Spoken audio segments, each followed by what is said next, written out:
So the last thing I wanted to share with you is how I go about organizing my class structure for my course for the entire quad or semester by using PowerPoint. The hardest part of doing that is creating some kind of overarching table of contents or structure for the course.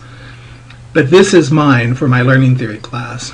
And students would start up here at learning on the first night of class, and we would work our way through all these activities that are under each of these, that are hyperlinked to each of these, until the end of the quad, we're at information processing. So basically, it looks like each week we start off with this structure, and on the first week we'd only be clicking on learning theory and what is learning. And there's an activity linked to this. What does it mean to be intelligent? So it's a series of activities and PowerPoints that are linked to this second PowerPoint under the overarching structure.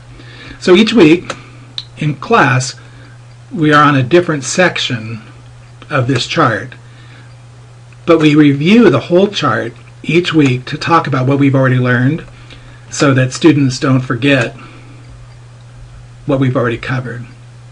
But for example, under developmental theories, we'd start with a PowerPoint that talks about basic development, and this would be something that I would discuss with students, talk through with students. And then also on this page has their note-taking guide that students are going to fill out while we're talking together. And it also has any activities that I might use along with the PowerPoint and the note-taking guide. The reason I developed this was because I was just tired of searching for things on my computer, and I wanted one way that I could have everything I needed for class in one central location.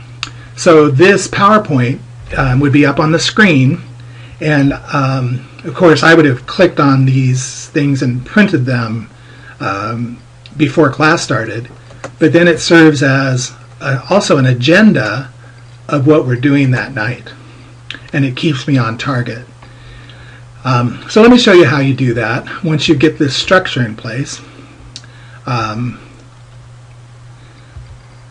let's say I wanted to do an evening on developmental theory, and this is the the PowerPoint that I would click to off my chart, and I want to hyperlink to Vygotsky's sociocultural theory.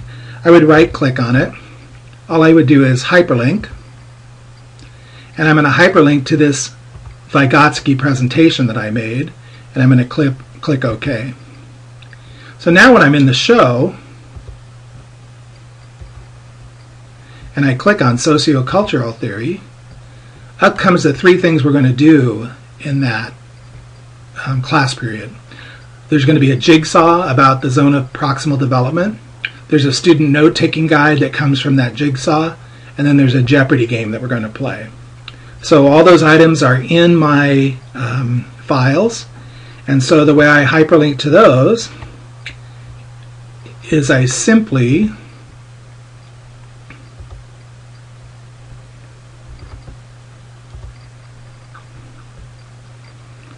right-click on the edge of the box, not on the words, and I'm going to say hyperlink, and I'm going to go to my folder for EDU 600. I'm going to find my cognitive development folder, and I'm going to connect to whatever it is I wanted.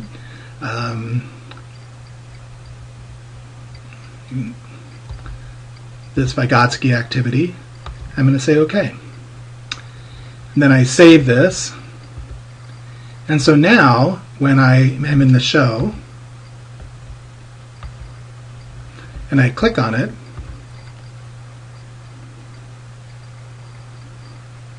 it's going to take us to, in this case, an activity about Vygotsky, not the Jeopardy game. But like I said, I just did this so that I would have everything at my fingertips, and it has really saved hours of time in preparation. So I hope that's helpful.